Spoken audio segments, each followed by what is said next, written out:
In this video, I'm going to show you how to replace your upper radiator support cover on this Lexus IS250. You'll find this under the hood. Let's get started.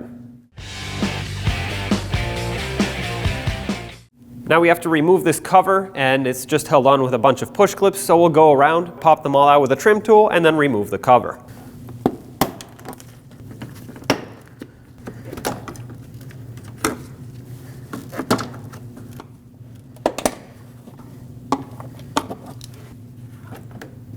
Now reinstall this cover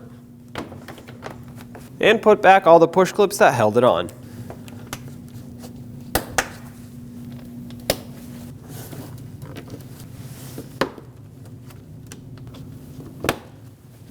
And that's installed. When only the best will do, demand TRQ. The only company that lets you view before you do.